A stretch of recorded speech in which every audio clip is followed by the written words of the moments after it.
All right, first up, let's head to Amityville, New York. The year is 1974.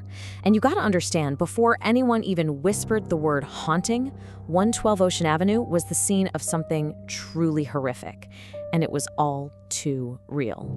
And right at the heart of this tragedy is one person, Ronald Butch DeFeo Jr.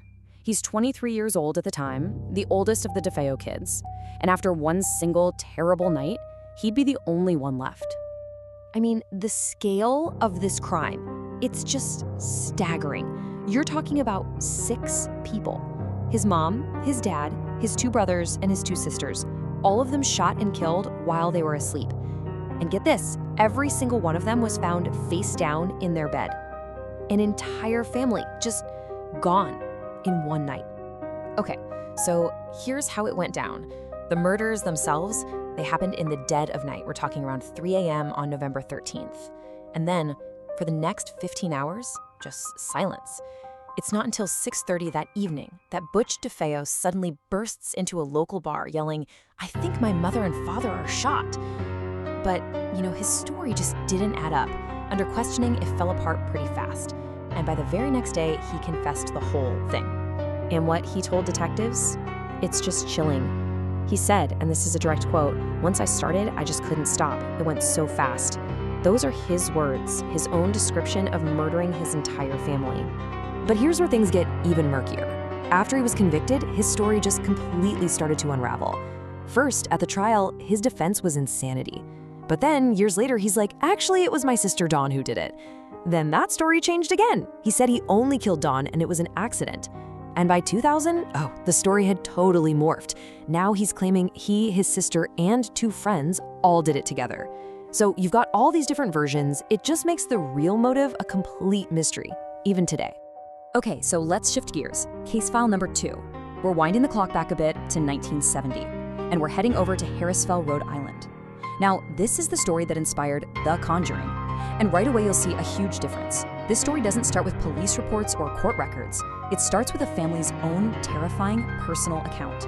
So yeah, our main source here isn't a stack of police files. It's a book, a memoir. The entire story of what happened in that Harrisville house comes from House of Darkness, House of Light.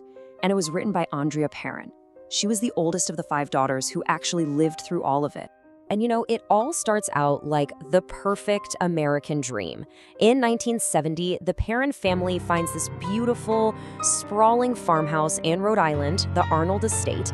It seems like the absolute perfect place to raise their 5 girls. So they move in, totally excited, and they have no idea that they've just walked into what they would later describe as a full decade of absolute terror. So for almost 10 years, the family says they were just tormented by these unseen forces. They claimed some of the spirits were kinda harmless, but others were straight up evil. And according to Andrea's memoir, it all came to a head during this one incredibly terrifying seance. She writes that during that seance, this vengeful spirit, they called her Bathsheba, was completely unleashed. And its goal? To possess their mother and force the family out of that house for good.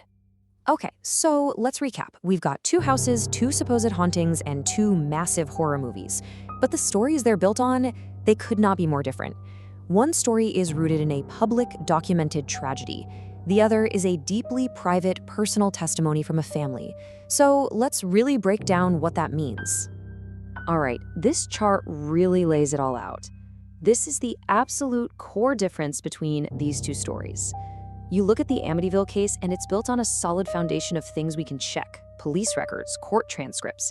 It's public, it's verifiable, and it's unbelievably tragic. But then you look at the Harrisville case. That's built on a first-person memoir.